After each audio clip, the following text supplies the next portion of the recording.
Hello guys, welcome to our YouTube channel that is bright beginnings with JS Yadav. तो आप लोग हम continue कर रहे थे। लास्ट हमने पढ़ा था केमिकल रिएक्शंस के टाइप पढ़े थे, है ना। कितने टाइप की केमिकल रिएक्शंस पढ़ी थी। उसमें मैंने कहा था कि कुछ टाइप्स आपके रिमेनिंग है, आज वो कवर करेंगे। उनके जो एप्लीकेशंस है वो कवर करेंगे आज। आई होप ये चैप्टर कंप्लीट हो जाएगा, ठीक है। तो अगर आपको पुराने इससे इसी टॉपिक को आगे कंटिन्यू करने के लिए पुराने वीडियोस को आपने आई होप देख लिया होगा, तो ये जो नया टॉपिक है वो इजीली समझ में आएगा। मैंने आपको एक कहा था न्यूट्रलाइजेशन रिएक्शन बताऊंगी। ये रिएक्शन का टाइप है, इसीलिए इसी में बता रही हूँ, ठीक है। न्यूट्रलाइजेशन रिएक्शन आप एसिड बेस में भी पढ़ोगे, पर थोड़ा सा बता देती हूँ कि न्यूट्रलाइजेशन रिएक्शन क्या होती है। न्यूट्रलाइजेशन रिएक्शन जो होती है वो एसिड प्लस बेस को मिला के क्या बनाता है बेटा, सॉल्ट बनाता है और पानी बना देता है, ठीक है। अब जैसे NaOH है और HCl है। सोडियम हाइड्रोक्साइड क्या है, एक एसिड है, सॉरी बेस है। हाइड्रोक्लोरिक एसिड क्या है, एक स्ट्रॉन्ग एसिड है। इनके बीच में क्या हो रहा है, रिएक्शन हो रहा है, तो क्या बन रहा है, NaCl सॉल्ट बन रहा है। ये वही सॉल्ट है जो आप घरों में खाते हो, ठीक है, खाने वाला नमक। और क्या बन रहा है, वाटर बन रहा है।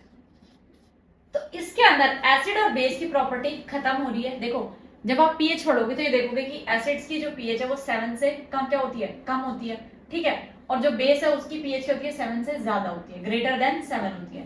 तो यहाँ पे सॉल्ट की जो पीएच है वो एग्जैक्ट 7 होती है, इसीलिए इसे न्यूट्रलाइजेशन रिएक्शन कहते हैं कि ना तो वो एसिडिक प्रॉपर्टी शो कर रहा है और ना वो बेसिक प्रॉपर्टी से शो कर रहा है। आगे क्या बात समझ में, ये बहुत इंपॉर्टेंट है कि न्यूट्रलाइजेशन रिएक्शन को हम ऐसे इग्नोर कर देते हैं, पर थोड़ा पता होना चाहिए कि न्यूट्रलाइजेशन रिएक्शन होती क्या है। और ये जो नमक वही है सोडियम क्लोराइड, जो आप घर में खाते हो, ठीक है। खाने वाला जो नमक टाटा का यूज करते हो, कौन सी ब्रांड का यूज करते हो, वही क्लोराइड, वही सोडियम क्लोराइड है, ठीक है, जो आयोडीन देता है आपको। उसके बाद हम पढ़ेंगे, मैंने कहा था हम पढ़ेंगे ऑक्सीडेशन और रिडक्शन रिएक्शन।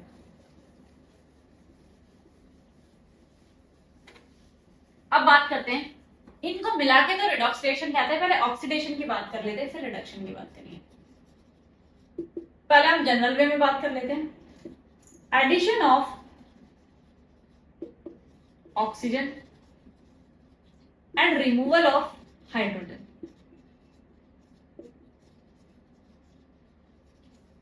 यानी या तो हाइड्रोजन क्या हो जाए, रिमूव हो जाए, या फिर ऑक्सीजन ऐड हो जाए। जैसे मैग्नीशियम में ऑक्सीजन क्या हो जाए, ऐड हो जाए, तो मैग्नीशियम ऑक्साइड बना ले।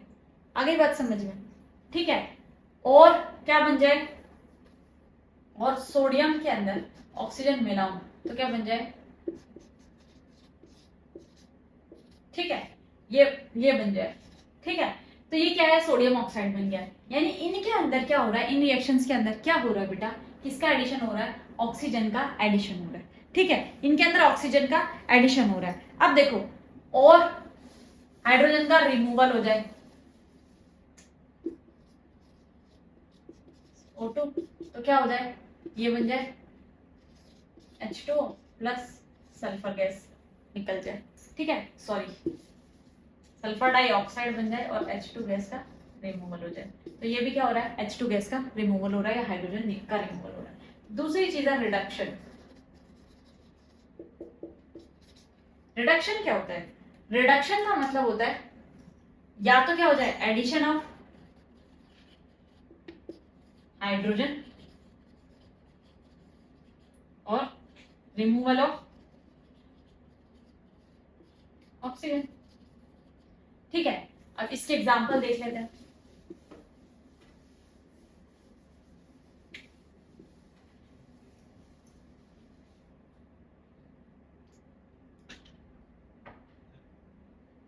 ठीक है, तो क्या करना है इसमें, हमें हाइड्रोजन का एडिशन करना है और किसका रिमूवल करना है, ऑक्सीजन का रिमूवल करना है। तो देखो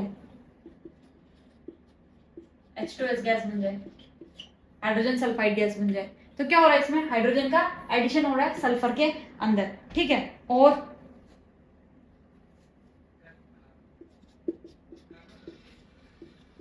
क्या बन जाए, HCl बन जाए, ठीक है, सल्फर निकल जाए। तो ये क्या हो रहा है, इसमें अंदर क्या हो रहा है, एडिशन ऑफ हाइड्रोजन।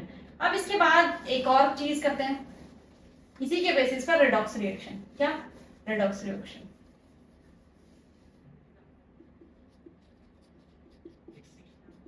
जिनके अंदर ऑक्सीडेशन और रिडक्शन दोनों पॉसिबल हो,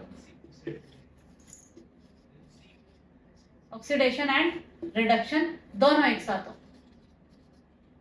यानी क्यूप्रिक ऑक्साइड प्लस, अगर मैं हाइड्रोजन गैस कर रही हूं तो क्या बन रहा है, कॉपर प्लस ये बन रहा है।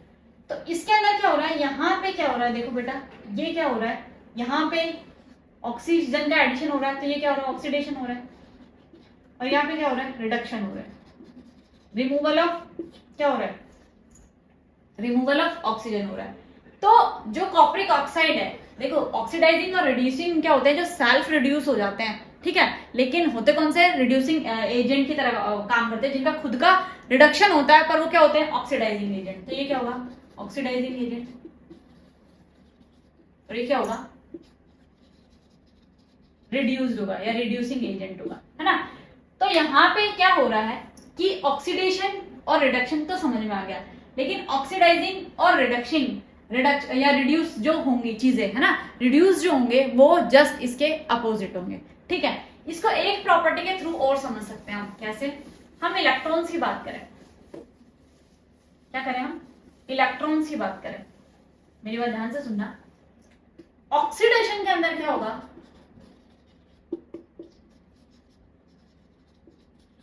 रिमूवल ऑफ इलेक्ट्रॉन्स होगा, ठीक है। यानी वो इलेक्ट्रॉन्स किसी को डोनेट करेंगे और खुद पे पॉजिटिव चार्ज हो जाएगा। जैसे Na है, ये Na+2 बना लेगा और 2 इलेक्ट्रॉन किसी को दे देगा, ठीक है। जैसे ये Fe है, ठीक है, तो Fe+3 बना लेगा, 3 इलेक्ट्रॉन किसी को दे देगा, ठीक है। तो क्या हो रहा है, रिमूवल ऑफ इलेक्ट्रॉन्स हो रहा है इसके अंदर से। क्या हो रहा है, ऑक्सीडेशन क्या होता है, जिनके अंदर से रिमूवल ऑफ इलेक्ट्रॉन्स होता है। उसके बाद में रिडक्शन क्या होता है, रिडक्शन क्या होता है, रिडक्शन के अंदर क्या होता है, इलेक्ट्रॉन गेन होते हैं, क्या होते हैं, gaining of electron, electron gain होते हैं, गेनिंग ऑफ इलेक्ट्रॉन अकर्स, ठीक है। तो क्या होगा, इलेक्ट्रॉन इसके ऊपर क्या होंगे, इससे इसको मिलेंगे। तो देखो जो इलेक्ट्रॉन देता है ना, उस पर हमेशा पॉजिटिव चार्ज आता है। तो जितने भी पॉजिटिव चार्ज आयंस होते हैं वो क्या करते हैं, वो ऑक्सीडेशन करते हैं, यानी वो इलेक्ट्रॉन्स को किसी और को देते हैं, तो उन पर हमेशा पॉजिटिव चार्ज आता है। मतलब जो देने वाला होता है ना, वो हमेशा महान होता है, ऐसे याद रखना। जो देने वाला होता है वो महान होता है और वो ही ऑक्सीडाइज होता है। तो जो देने वाला महान होता है, तो उसके जो महान होता है उस पर हमेशा पॉजिटिव चार्ज होता है, ठीक है। और दे रहा है किसी को, मान लो कि किसी को कुछ दे रहे हैं हम, तो हमें हम उससे कुछ वो करेंगे ना कि हम हमेशा सुपीरियर रहेंगे। तो पॉजिटिव चार्ज ऑलवेज भी सुपीरियर, तो ठीक है। नेगेटिव चार्ज जो है वो, मान लो क्लोरीन है, इसलिए क्या करा, 2 इलेक्ट्रॉन एक्सेप्ट कर लिए, तो Cl-2 बना दिया, ठीक है। तो यहाँ क्या होगा, ये इलेक्ट्रॉन्स को गेन कर रहा है, यानी इलेक्ट्रॉन्स को ले रहा है। तो लेने वाला जो होता है, यानी जो लोन बियरर होता है, उस पर हमेशा नेगेटिव चार्ज होता है। वो हमेशा ये रहता है कि मुझे किसी को कोई चीज देनी है, वो हमेशा बर्डन में होता है, तो उस पर हमेशा क्या होता है, नेगेटिव चार्ज होता है। अब ऐसी ऑक्सीडाइजिंग एजेंट या ऑक्सीडाइजिंग एजेंट की बात करो, ऑक्सीडाइजिंग या रिड्यूसिंग एजेंट की बात करो, तो इसमें उल्टा हो जाएगा। ऑक्सीडाइजिंग एजेंट कौन होगा, गेनिंग ऑफ, जिसमें इलेक्ट्रॉन्स हो रहे हैं, इसके अंदर लॉस ऑफ इलेक्ट्रॉन हो रहा है, ठीक है। रिमूवल या लॉस भी बोल सकते हैं हम इसको, ठीक है, लॉस ऑफ इलेक्ट्रॉन हो रहा है। तो आई होप कि ऑक्सीडेशन और रिडक्शन आपको समझ में आ गया होगा। और रिडॉक्स रिएक्शन के अंदर क्या होगा, मान लो एक सिंपल एग्जांपल लेते हैं जो हमने पहले भी किया था।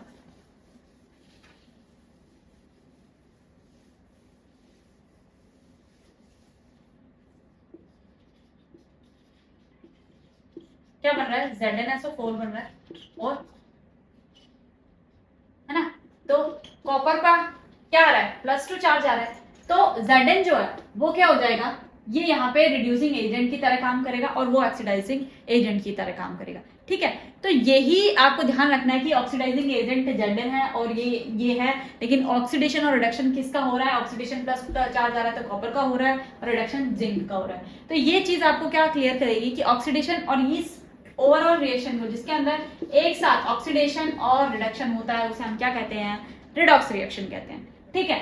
अब इसके हम एप्लीकेशन पढ़े, तो देखो ऑक्सीडेशन के एप्लीकेशंस आपने हजारों ढेरों देखे हैं। कैसे, अब मैं बताती हूँ आपको। किसी भी चीज को हवा में खुला छोड़ दिए, स्पेशली मेटल्स की मैं बात करूं, तो उन पे क्या हो जाता है, कोरिजन,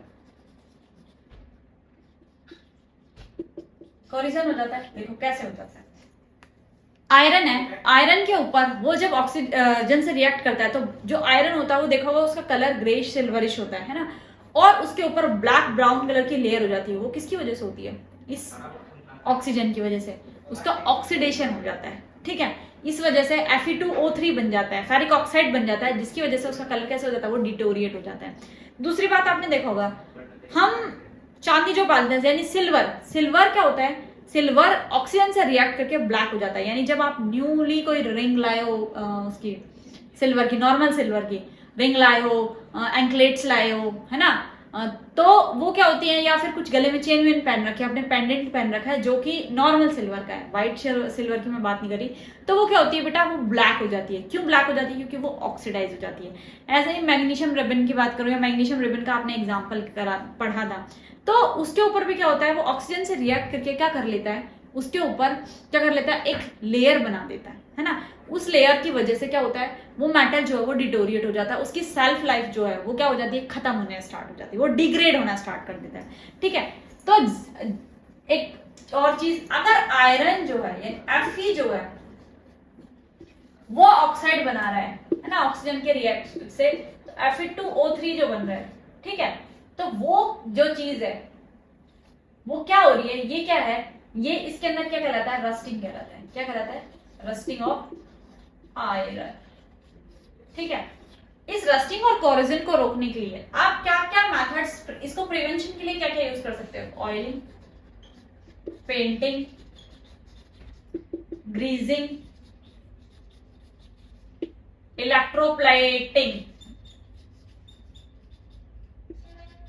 अभी इलेक्ट्रोप्लेटिंग क्या बोला है? ऑयलिंग समझ में आया, उसके ऊपर ऑयल लगा दिया।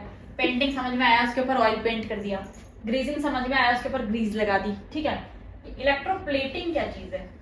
इलेक्ट्रोप्लेटिंग का मतलब होता है किसी भी सुपीरियर मेटल की क्या करना, किसी भी चीपर मेटल के ऊपर लेयरिंग करना, क्या कहलाता है? इलेक्ट्रोप्लेटिंग। और अगर ये जो लेयरिंग है ये हम किसकी कर रहे हैं? जिंक की, तो वो प्रोसेस कहलाता है गैल्वेनाइजेशन। ठीक है, वो प्रोसेस क्या कहलाता है? गैल्वेनाइजेशन। यानी मेटल को किसी को भी रस्टिंग होने से या उसको डिटोरिएट या डिग्रेड होने से बचाने के लिए हम क्या करते हैं? इन मेथड्स को यूज करते हैं। इलेक्ट्रोप्लेटिंग में जो प्लेटिंग की जाती है वो इलेक्ट्रिसिटी की हेल्प से की जाती है, कि इलेक्ट्रिसिटी की हेल्प से क्या करना? किसी भी सुपीरियर मेटल की प्लेटिंग करना। अच्छा, इसका एग्जाम्पल दूं क्या?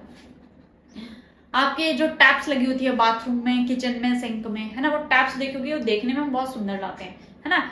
अंदर से भले ही आयरन या एल्यूमिनियम की बनी हो, बाहर उसके ऊपर कॉपर की कोटिंग हो, तो क्या होता है? क्या कर देते हैं कि जो चीपर मेटल होते हैं ना उनके ऊपर, है ना, स्टेनलेस स्टील की बनी होती है, उनके ऊपर क्या करते हैं? हम सुपीरियर एक मेटल की लेयर कर देते हैं, उनकी कॉस्ट भी कम पड़ती है। देखा होगा, और कॉपर का एग्जाम्पल दूं तो देखा होगा, जो कॉपर है वो ब्राउन कलर का होता है, लेकिन जैसे वो ऑक्साइड या ऑक्सीजन के उसमें आता है तो आपने देखा होगा ब्लैकिश कलर के अंदर कन्वर्ट होना स्टार्ट हो जाता है ना।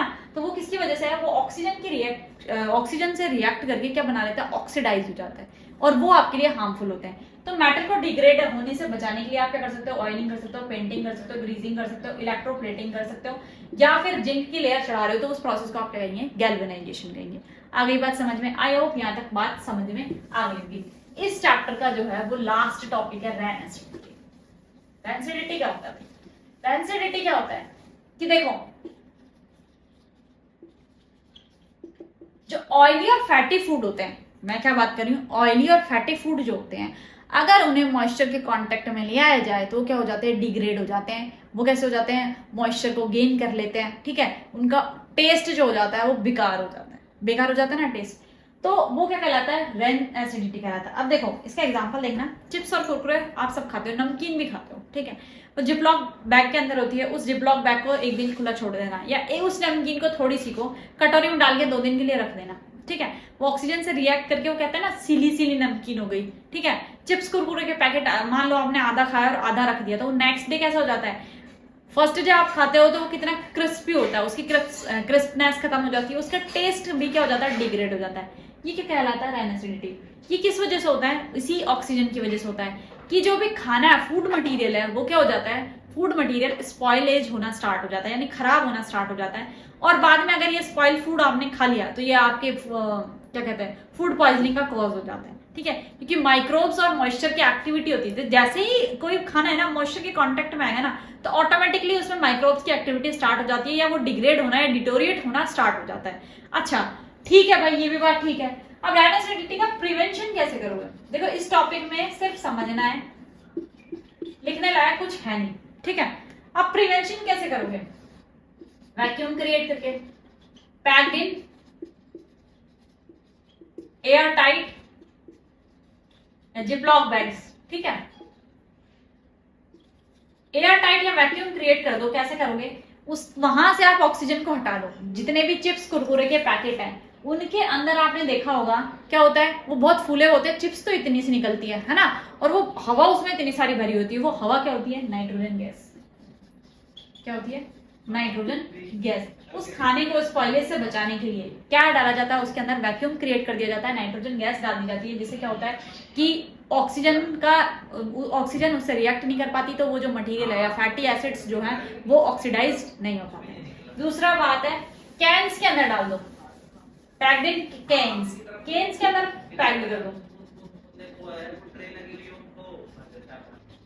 ठीक है, कैन्स के अंदर कैसे? जैम्स, जेलीज, पिकल्स, ठीक है, और रसगुल्ले बीकानेर वाले, ठीक है, देखे होंगे आपने, वो क्या होते हैं कैन्स के अंदर पैक होके आते हैं। कोल्ड ड्रिंक्स भी आती है। ठीक है, तो वो जो कैन्स होती है वो क्या होती है? आउटर एनवायरनमेंट से उनका कोई कांटेक्ट नहीं होता, वो एयर टाइट होती है। क्या होती है? एक्चुअल में एयर टाइट होती है। तो उसकी वजह से क्या होता है, वो आउटर एनवायरनमेंट से उस प्रोडक्ट का कांटेक्ट खत्म हो जाता है, तो उसकी शेल्फ लाइफ बढ़ जाती है, और वो खाना क्या नहीं होता? खराब नहीं होता, मॉइस्चर के कांटेक्ट में नहीं आता। ठीक है, जिपलॉक बैग्स में बता दिया मैंने आपको, एयर टाइट कैन्स के अंदर बता दिया। ठीक है, दूसरा उसके अंदर वैक्यूम क्रिएट कर दो। ठीक है, तीसरा उसको क्या कर दो? रेफ्रिजरेट कर दो या कोल्ड स्टोरेज। अगर आप किसी चीज को रेफ्रिजरेट कर दोगे यानी कोल्ड स्टोरेज कर दोगे, तो क्या होगा कि आपने देखा होगा खाने को आप फ्रिज के अंदर रखते हो। क्यों रखते हो? क्योंकि उसके अंदर जो टेम्परेचर होता है वो आउटर एनवायरनमेंट से बहुत कम होता है, जिससे माइक्रोब्स की एक्टिविटी क्या हो जाती है? बिल्कुल खत्म हो जाती है। इसे कोल्ड स्टोरेज भी बोल सकते हो आप। ठीक है, तो कोल्ड स्टोरेज में ज्यादा दिन तक चीजें चलती क्यों है?